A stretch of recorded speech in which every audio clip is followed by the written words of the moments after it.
Most people think their first 30 days of selling a digital product looks something like this: make the product, post the product, make money. And that is so not the case at all. And so if you are someone who is about to finish their first digital product, or maybe just made their first digital product and you're kind of now what, I want to explain to you exactly what I would focus on in the first 30 days of making my first digital product to actually get the ball rolling. And before I dive in, I would love to see you inside of Digital Products Academy. I'm going to have the link listed right below this video. This is my completely free beginner's course and community located over on School. I have so much free value in here. This is where I'm going to explain to you and show you exactly what's working for me inside of my business right now in real time, so you can start earning a significant income with digital products. So let's dive right in and let's just break it down week by week. Your first month after you create your digital product, what should you actually be focusing on? Week 1 is going to be create and launch. You need to get your product live so that people can actually look at it and purchase it. The goal here is not perfection. It's just getting it done. You can make it better later. Done is better than perfect, always. Make sure you're not spending months and months and months tweaking this product. Get it good enough and figure out where you're going to sell it. This could be Stan Store, Beacons, Etsy, GHL.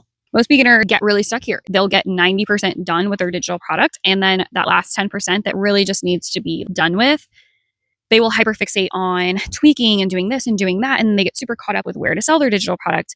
Don't let that be you. You want to just pick one. I suggest starting with Stan Store or Beacons and just get going. Don't forget that any of this stuff can be changed. Your digital product can be changed later. Where you're selling it can be changed later. Everything can be changed. Learning through doing is the best way.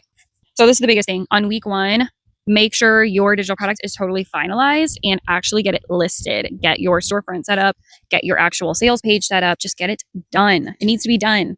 Week number 2, you want to start focusing on content creation. This is the biggest thing. So you need to decide, where is it that's going to be your main zone for content creation? Once your product is live, it's kind of, well, now what, right? So the reality of it is that you need to start creating and fostering this space where people are actually coming to you to learn something, to gather some type of valuable information. And the idea is to slowly lead them into your digital product, right? So that can take some time to grow that audience up. You need to get started. This is the most important thing. Get started on social media. Figure out where, because you don't also want to just finish your digital product and then be like, I'm going to do everything. I'm going to do YouTube and TikTok and Instagram and Pinterest and all these different things right from the rip. That is like the fastest way to crash out. Figure out where you want to start with social media. I think a really good place to start is going to be Instagram. This is where I personally started my business. It's where I grew my business for my first 2.5 years. I'm just now 2.5 years in, starting to do things like YouTube and Pinterest and some other social media platforms. The biggest thing here for week 2 is picking a platform and start creating content. Do not get so hung up on trying to create the perfect piece of content that you don't actually post anything in this week. You want to put out as much content as possible, because this allows you to learn as much as possible. You're going to suck at content unless you have a ton of experience with content creation. You are not going to be very good, and you have to okay with putting out some bad content so that you can learn from it, so that you can see, oh, this does well, this doesn't really do well. I'm going to do more of this. I liked creating this style of content. I didn't like this. You need data points to learn and grow. But if you're not putting anything out, you're not going to have those data points. You're not going to get better. You just need to start posting. So start teaching people, start connecting with people, start sharing what you've learned about a specific topic. Share your journey, share tips. How can people get started in that specific niche? The goal is consistency. The goal is not perfection. So you want to consistently be putting out as much content as you really can. Week number 3 is going to be really learning what people actually want. So this week is the week that I would focus on looking at your content that you did the previous week, seeing what is doing well, seeing what's not doing well, seeing where you can get better, and really trying to actually connect with your target audience. So you could do polls in your Instagram story. You can do some research on what other people in your niche are talking about, the types of products that they have, all of these things. Gather data, right? Gather data. This is going to be your business, right? So you want to be doing research. Pay attention to comments, messages, follows. Who is following with you? Who is connecting with you? What are they asking you for?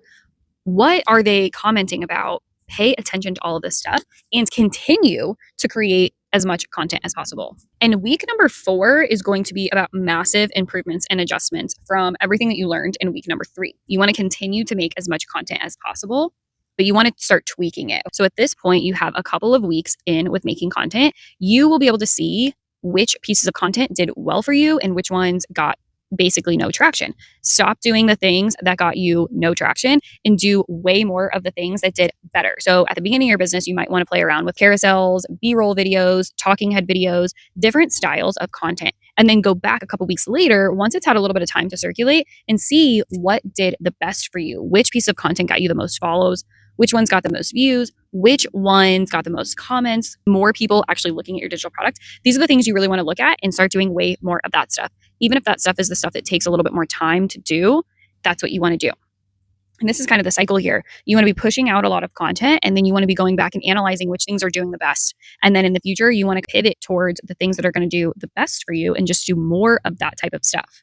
The other thing you can make improvements to is your actual digital product. So at this point, you're a month in. Have you had any sales? What were the feedback? What were people saying about it? Did you get really good testimonies? Did you get some feedback that was like, hey, you should add this to your digital product or something like that? Because that could be something that you add on as a bonus, right? This is how really good businesses are created. Pushing out content, learning from it, pushing out a product, learning from it, making it better, and continuing to improve week after week and your content. So let's talk about what not to do. Mistake number one is spending a million years creating your digital product. You don't need to do that. You can utilize them for your digital products, or you can create a quick product.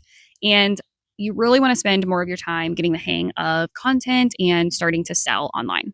Mistake number two is totally changing niches every couple weeks. You're just not going to give yourself enough time to gather data points or to build any type of actual audience. Mistake number three is to wait for lots of followers before you start selling.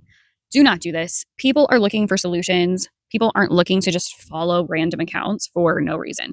So I see this happen a lot where they're like, I'm going to grow my followers to 5,000 before I start introducing any type of paid offer. And it's just such a mistake. I made my first 6 figure with only 2,500 followers. If you are starting a business to make money, do not waste a ton of time before you start introducing your digital product. If I was starting my digital products business over from scratch today, I would keep things so simple. I would create one simple digital product. I would have one clear niche, one clear transformation I was trying to help people accomplish. I would have one simple storefront and one simple content strategy. Your first 30 days are not about becoming rich. They're about learning. They're about getting feedback. They are about making improvements. It's about building momentum, maybe making your first sale, and truly just about getting better and getting through this kind of gray area where you just have no idea what you're doing, but you have to do it anyways to get to the other side. But the quicker that you make content, learn from it, make products, learn from it, get feedback, the better. The quicker you get to that area where you're making consistent sales with your digital products. And before I hop off of here, if you are someone who has stuck around to this point, I would love to invite you into Digital Products Academy. Again, this is my completely free beginners course and community located over on School. This is really my insider group. I share tricks, plus have a free full beginners course inside of there. I would love to see you inside. And if you found value from this video, I would love to get you to subscribe or share a comment with your favorite part below the video.